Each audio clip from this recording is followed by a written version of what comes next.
محمد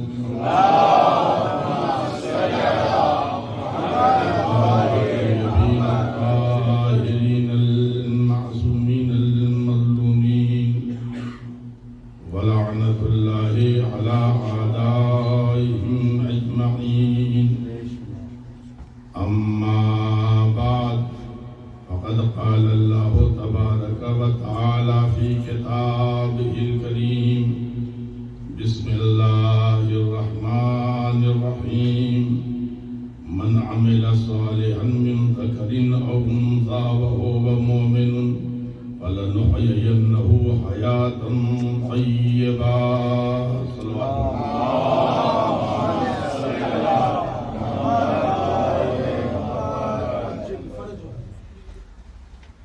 مالک کائنات اپنی مقدس و پاکیزہ کتاب قرآن مجید میں یہ ارشاد فرما رہا ہے، مرد ہو یا عورت اگر ایمان کی بنیادوں پر نیک عمل انجام دیں گے تو ہم ان کی زندگی کو حیات طیبہ بنا دیں گے۔ حیات طیبہ اللہ ان لوگوں کو عطا کرے گا جن کا نیک عمل ایمان کی بنیادوں پر ہو۔ بنیادی اعتبار سے ایمان کے بغیر کوئی بھی عمل قبول نہیں ہے۔ ایمان کے بغیر کوئی نیکی قبول نہیں ہے۔ نیکیوں کی حیثیت پیدا ہی اس وقت ہوتی ہے جب ایمان کی بنیادوں پر انجام دیا گیا۔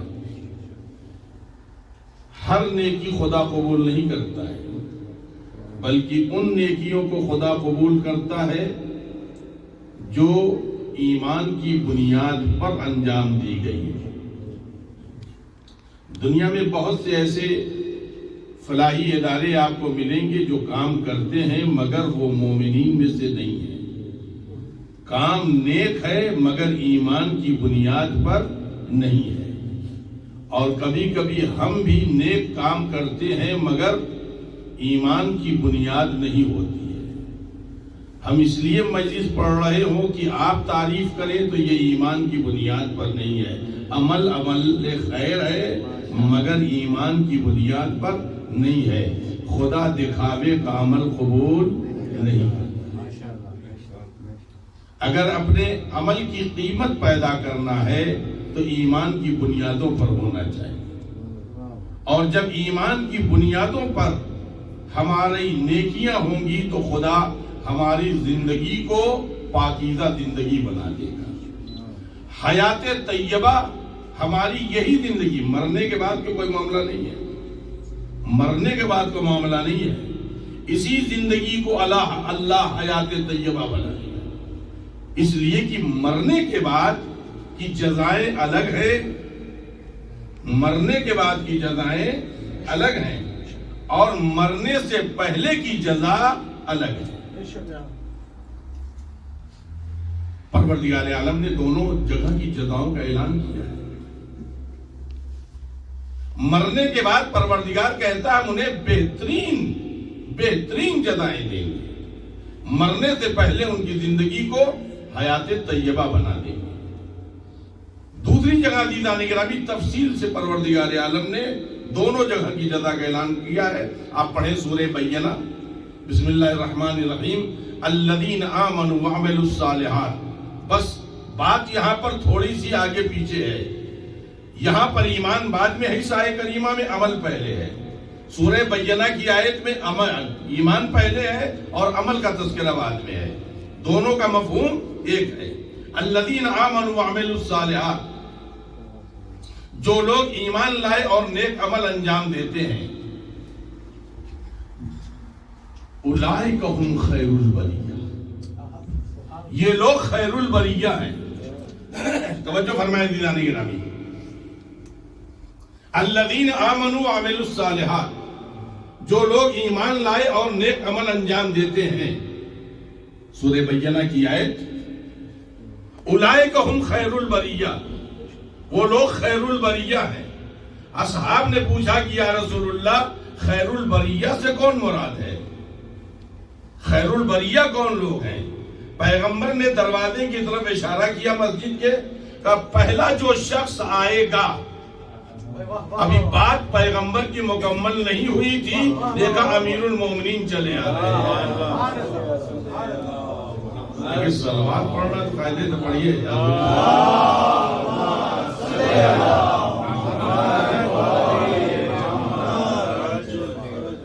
برائے تاجیل امام زمانہ بلند تر صلوات۔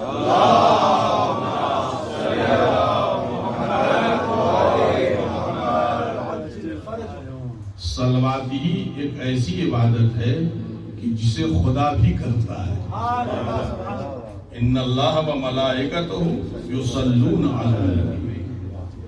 اب اس کے بعد حکم دے رہا یا ایھا الذین آمنوا، اب اس کا مطلب ہے کہ صلوات پڑھنا صاحبان ایمان کی میراث ہے، منافقین کی نہیں ہے۔ صلی اللہ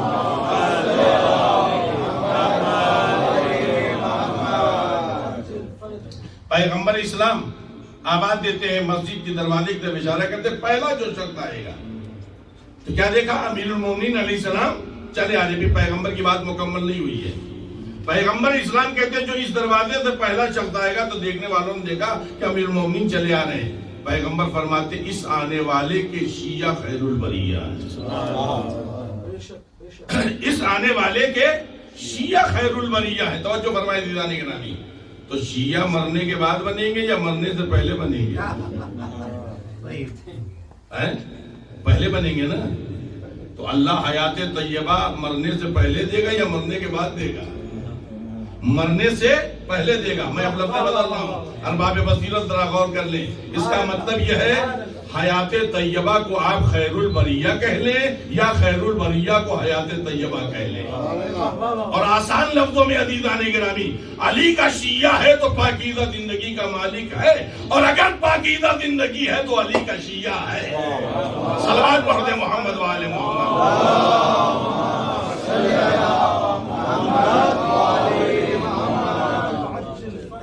توجہ فرمائے عزیزان گرامی، ایک جزا یہ دنیا کی ہے، اولئک ہم خیر البریہ، وہی خیر البریہ ہے۔ اور اللہ کیا کہہ رہا ہے؟ اللہ کا نبی کیا کہہ رہا ہے؟ خیر البریہ کون لوگ ہیں؟ جو علی کے شیعہ ہیں۔ توجہ فرمائے عزیزان گرامی، اب اس کے بعد اب آخرت کی جزا کا اعلان ہو رہا ہے۔ جزاؤہم عند ربہم، ان لوگوں کی جزا ان کے رب کے پاس ہے۔ جزاؤہم عند ربہم، ان لوگوں کی جزا کس کی؟ خیر البریہ کی، ان کے رب کے پاس ہے۔ جنات عدن تجری من تحتہا الانہار، ایک ایسی جنت جہاں سے نکالا نہیں جائے گا۔ تجری من تحتہا الانہار، اس کی خاصیت یہ ہے کہ اس کے نیچے سے نہریں جاری ہوں گی۔ یہ ایک جزا ہے۔ رضی اللہ عنہم، اللہ ان سے راضی ہوگا۔ رضو عنہ، وہ لوگ خدا سے راضی ہوں گے۔ خدا سے راضی ہونے کا دعویٰ آسان ہے، مگر خدا ہم سے راضی ہو تو جو فرمائے عزیزان گرامی، اگر آپ بیدار ہیں تو ایک فقرہ میں کہنے جا رہا ہوں۔ عزیزوں میرے دوستوں، 3 جزاؤں کا اعلان ہے۔ کس کی ہے یہ جزائیں؟ علی کے شیعہ کی 3 جزائیں ہیں۔ جنت دے گا خدا، رضی اللہ بنائے گا خدا، اور وہ لوگ خدا سے راضی ہوں گے۔ تو یہاں پر بات واضح ہو گئی، اب اگر کسی کو رضی اللہ بنانا ہے تو پہلے علی کا شیعہ بننا پڑے گا۔ صلوات پڑھ دے محمد و آل محمد۔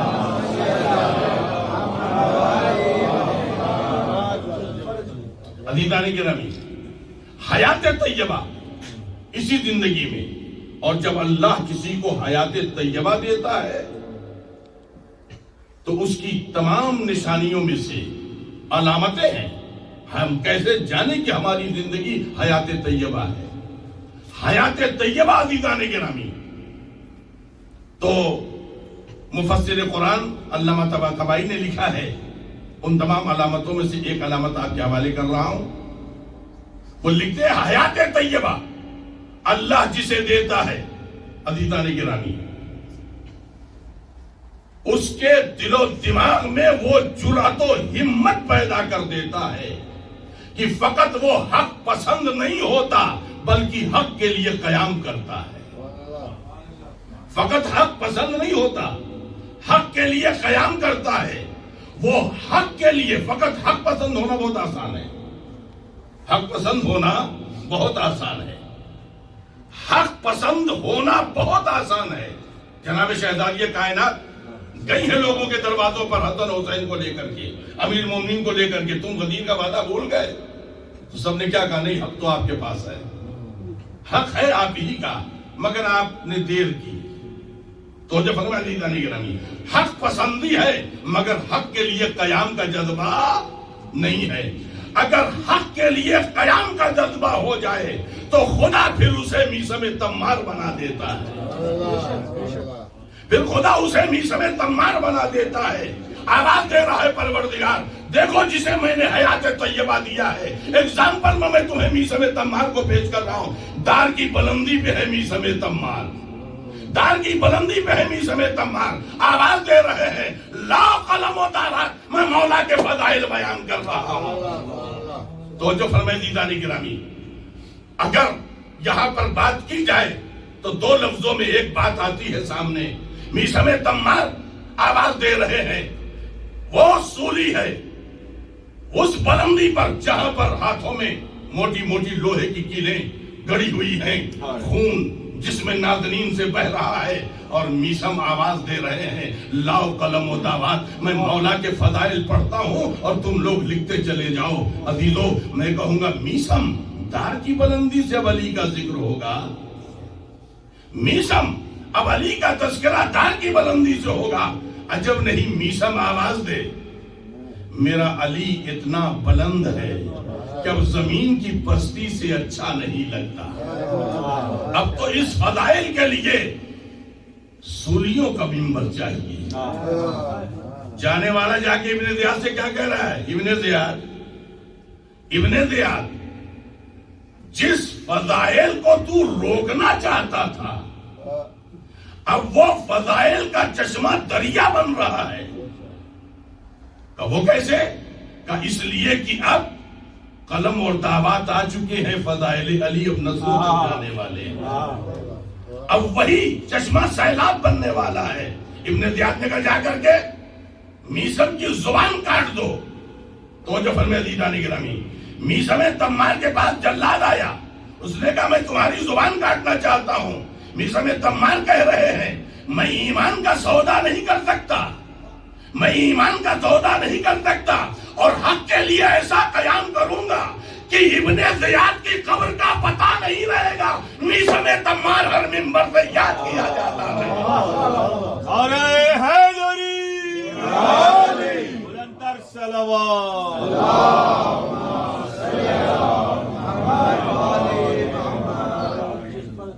مگر عزیزانی گرامی، میثم تمار کہتے ہیں جلاد سے ذرا رک، ذرا ٹھہر جا. ٹھہرنے کی کیا بات ہے؟ کہ ایک بات کہنی ہے، بتا جو کہوں گا وہ کرے گا یا نہیں کرے گا؟ کہ نہیں کروں گا. بالکل آخری آدمی کی آخری وصیت ہے کہ جا کے ابن زیاد سے کہہ دینا.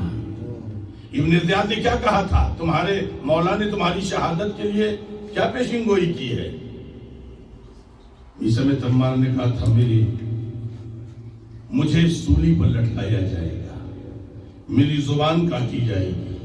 ابن زیاد نے کیا کہا تھا؟ سولی پہ تو لٹکاؤں گا مگر زبان نہیں کاٹوں گا، تاکہ دنیا دیکھ لے تمہارا آقا معاذ اللہ یاذ باللہ خاکم بدن سچا نہیں ہے. میثم تمار کیا کہہ رہے ہیں؟ ٹھہر، جا کے میرا پیغام پہنچا دینا ابن زیاد کے پاس. میثم کی زبان نہیں کٹ رہی ہے، علی کی صداقت کا اعلان ہو رہا ہے. علی کی صداقت کا اعلان ہو رہا ہے. توجہ عزیزان گرامی، ارباب بصیرت بیٹھے یہ فقرہ کہہ کے میں اپنی بات آگے بڑھانا چاہتا ہوں. میثم تمار کہاں مانگ رہے تھے قلم و دعوات؟ آپ حضرات کا ذہن تاریخ میں کتنی تیزی سے جائے گا یہ آپ کی ذمہ داری ہے. میثم تمار کہاں مانگ رہے تھے قلم و دعوات؟ کوفے کے بازار میں. اور کوفیوں کے لیے تاریخ کیا کہتی ہے؟ کوفی لا یوفی، کوفیوں میں وفا نہیں ہے. تو جو فرمائے لیلانی گرامی، بے وفاؤں سے علی کا غلام قلم و دعوات مانگ رہا تھا اور بے وفا لے کے آ گئے. ارے نبی تو وفادار. صلوات پڑھے محمد والے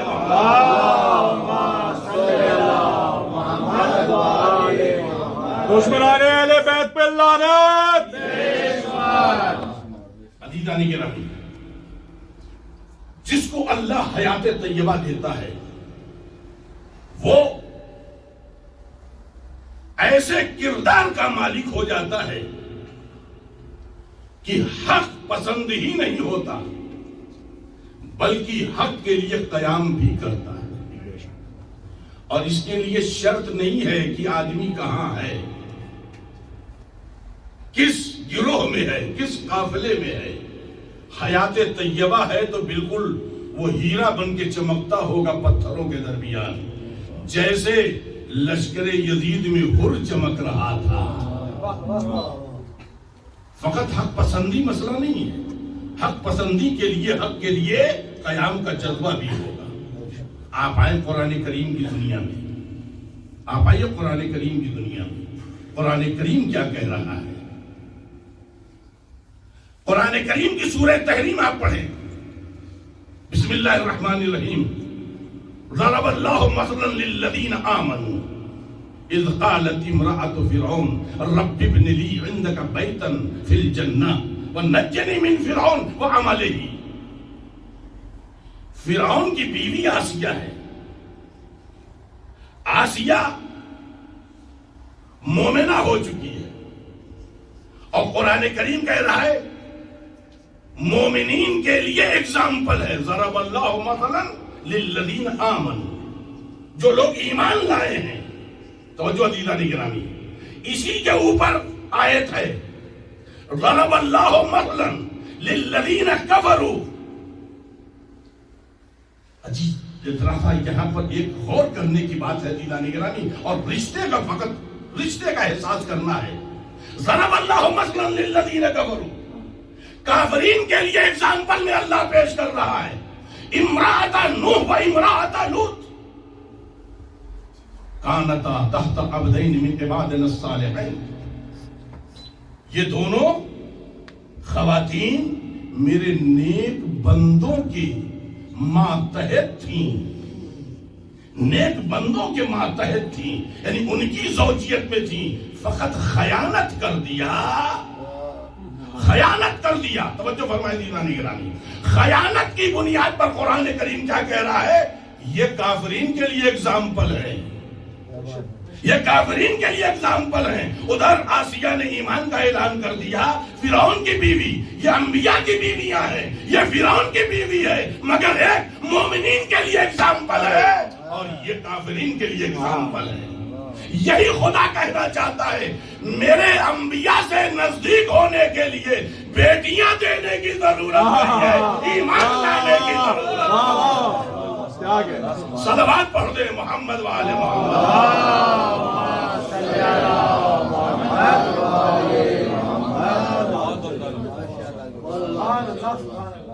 عزیزانی کے نام آپ دیکھیں اور اندازہ لگائیں، جب انسان کو اللہ حیات طیبہ دیتا ہے تو حق کے لیے پھر قیام کا جذبہ ہوتا ہے. پھر وہ یہ نہیں دیکھتا اس کا ہدف کیا ہے. ہدف تو رضایت خدا ہے نا. اب رضایت خدا کے لیے مجھے کن مشکلوں سے گزرنا ہوگا اس کو اس کی فکر نہیں ہوتی. قرآن کریم کہہ رہا ہے، سورہ تحریم پڑھیں. ضرب اللہ مثلا للذین آمنوا اذ قالت امرأة فرعون. جب فرعون کی بیوی نے کہا میرے مالک میرے لیے اپنے فضل سے جنت میں مکان بنا دے اور مجھے نجات دے فرعون سے بھی اور فرعون کے کارندوں سے بھی. ایک فقرے میں آسیہ نے بتا دیا میں توحید پرست بھی ہوں اور ہر قوت کا مالک خدا ہی کو جانتی. اگر آپ اندازہ لگائیں دینا نہیں، اسی لیے قرآن کریم کیا کہہ رہے ہیں؟ قرآن کریم سورہ فاتر پڑھیں، یا ایھا الناس انتم الفقراء الی اللہ، تم خدا کے محتاج ہو،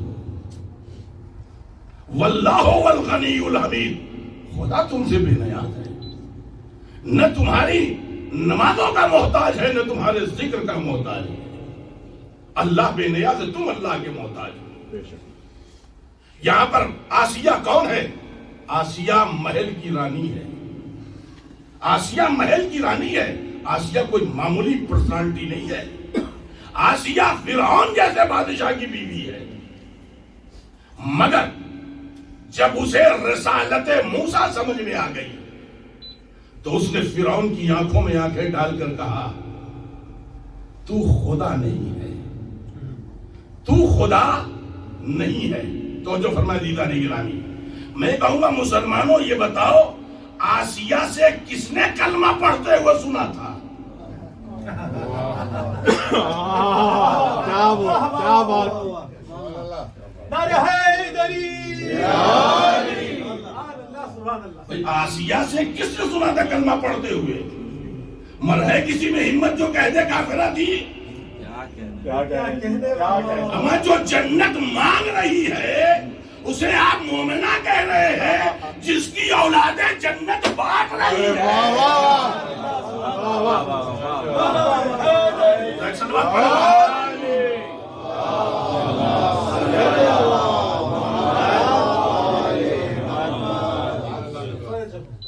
عزیزان گرامی، آپ دیکھیں اور غور کریں اس بات پر، آسیہ ایک پرسنالٹی ہے، اتنی بڑی سلطنت کی وہ رانی ہے، آگے پیچھے نوکر چاکر ہر وقت لگے ہوئے ہیں، اور آسیہ کی سمجھ میں آ گیا ہے دین الہی، تو آسیہ یہ بھی جانتی تھی اس کے بعد کیا ہونا ہے۔ کبھی جلتے ہوئے پتھروں پر لٹایا جاتا ہے، کبھی برف کی سلیوں پر لٹایا جاتا ہے، اوپر سے گرم پتھر رکھ دیا جاتا ہے جس کا وزن کوئی برداشت نہ کر سکتا، مگر فرعون یہ چاہتا ہے میری خدائی کا وقار بچا رہے۔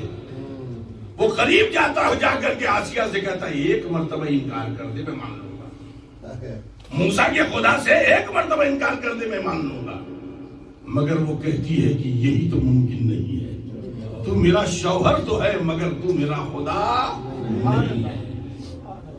تو جو فرمائے دیدانی گرامی، جناب آسیہ پر جو ان لوگوں نے مصیبتیں اور پریشانیاں کی تھی اور بھاری بھرکم پتھر رکھ دیا ہے، دونوں ہاتھوں میں لوہے کی کیلیں گاڑ دی گئی ہیں، تکلیف ہو رہی ہے، تو جناب آسیہ کچھ دیر کے بعد ہنسنے لگی، تو فرعون کیا کہتا ہے؟ لگتا ہے ان کے دماغ پہ کچھ اثر ہو گیا ہے، یہ باطل کا پرانا طریقہ ہے کہ حق کو چھپانے کے لیے دماغ پر ہی حملہ کر دیا جاتا ہے۔ ایک صلوات پڑھے محمد وآل محمد۔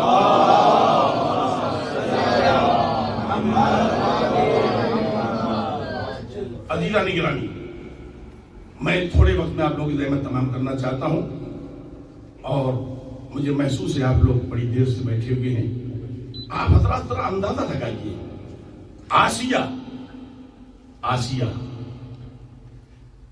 بجائے اس کے کہ فرعون کا کوئی اور جواب دیتی، آپ نے اللہ تعالیٰ سے مدد طلب کی،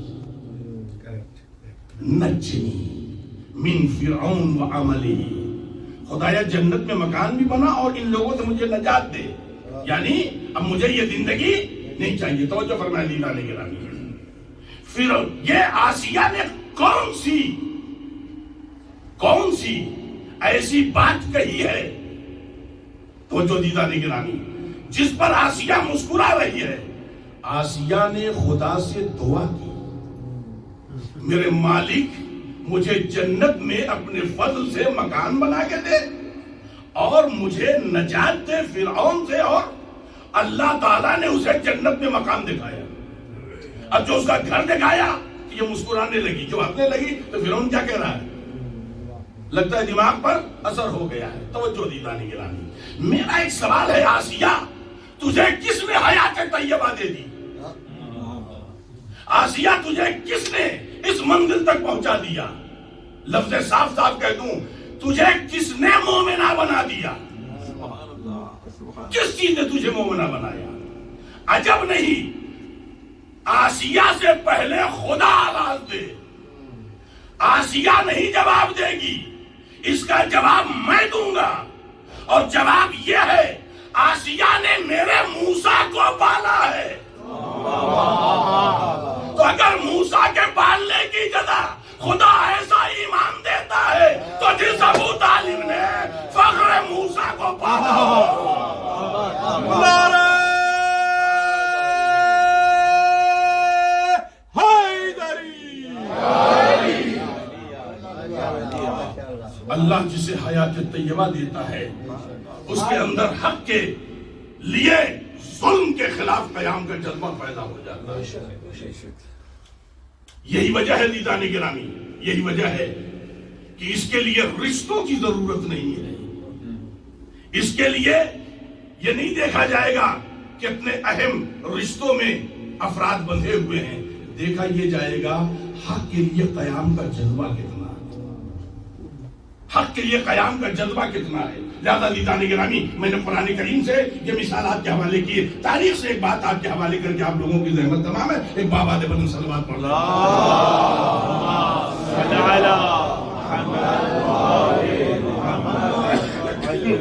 مگر حق کے لیے دیدان گرامی کچھ چیزوں کو ہم نے طے کر لیا ہے کہ یہ حق ہے, اور کچھ چیزوں کے لیے اصلاً ہم توجہ بھی نہیں رکھتے کہ یہ حق ہے کہ نہیں ہے. عزیزو, کسی بھی امت پر اس لیے عذاب نہیں آیا ہے کہ وہ لوگ ذکر خدا نہیں کرتے تھے, وہ لوگ عبادت خدا نہیں کرتے تھے, بلکہ اس لیے کہ یہ لوگ ظلم کرتے تھے, یہ قطع رحم کرتے تھے, یہ مخلوق خدا کا حق تباہ کرتے تھے. لہذا صلہ رحم کی بڑی حیثیت ہے. صلہ رحم کی ایک بنیادی حیثیت عزیزان گرامی, وقت نہیں کہ میں اس تفصیل کی طرف جاؤں, مگر عزیزان گرامی صلہ رحم بنیادی اللہ تعالیٰ نے ہماری زندگی کے لیے حیات کا ذریعہ بنایا ہے. صلہ رحم سے عمر بڑھتی ہے اور رزق میں برکتیں پیدا ہوتی ہیں. قطع رحم سے عمر بھی کم ہوتی ہے اور رزق بھی کم ہوتا ہے. تو جو فرمایا دیدان گرامی, اس لیے کہ رزق اور عمر کا رشتہ ایک ہے. رزق کا جہاں تک معاملہ ہے دیدان گرامی, وہ عمر کے ساتھ ہے. جتنی عمر ہے رزق ہے. خدا نے وعدہ کیا, وہ اپنا وعدہ پورا کر رہا ہے. ہم ہیں جو اپنا وعدہ بھولے ہوئے ہیں. لہذا صلہ رحم, میں آپ حضرات کی فقط توجہ کے لیے ایک بات کہنا چاہتا ہوں. صلہ رحم چاہے میاں بیوی کا معاملہ ہو, بھائی بھائی کا معاملہ ہو, بھائی بہن کا معاملہ ہو, دوست احباب کا معاملہ ہو, کمیونٹی کا معاملہ ہو, خانوادے کا معاملہ ہو, ہر ایک کو اپنے جذبات کے آئینے میں حق نہیں دیکھنا ہے, آل محمد کی سیرت کے آئینے میں حق دیکھنا ہے. ہمارے جذبات کیا کہتے ہیں, حق کس کے ساتھ, ہمارے جذبات کی کوئی حیثیت نہیں ہے. قرآن اور سیرت اہل بیت کی روشنی میں دیکھنا ہوگا حق کس کے ساتھ ہے. پھر جب حق ثابت ہو گیا دیدان گرامی, شک ختم ہو گیا, تو پھر مومن کا ایمانی فریضہ ہے, حیات طیبہ کا مالک ہے, حق کے ساتھ کھڑا ہو جائے. آپ دیکھیں یہ جنگ جمل ہے. جنگ جمل میں امام کے خیمے میں حارث ابن ہود سیدھے آگے امام کے خیمے میں کھڑا ہو گیا. بصرہ شہر سے آیا ہے, بصرے کا رہنے والا ہے, امام کے سامنے آ کر کے کھڑا ہو گیا اور آ کر کہتا ہے, مولا میں تو کنفیوز ہوں, میں کنفیوز ہوں. امام نے کہا کیوں؟ کہ آپ کی طرف بھی اصحاب پیغمبر ہیں, ادھر بھی اصحاب پیغمبر ہیں. آپ کی طرف بھی قاریان قرآن ہے, ادھر بھی قاریان قرآن ہے. آپ کی طرف بھی حفاظ قرآن ہیں, ان کی طرف بھی حفاظ قرآن ہے. اگر ادھر پیغمبر کے چچاداد بھائی آپ ہیں تو ادھر پیغمبر کے پھوپھیزاد بھائی زبیر ہیں. اگر ادھر داماد رسول ہے تو ادھر زوجہ رسول ہے. ام المؤمنین زوجہ ہے نا, بیوی ہے. اور اگر ادھر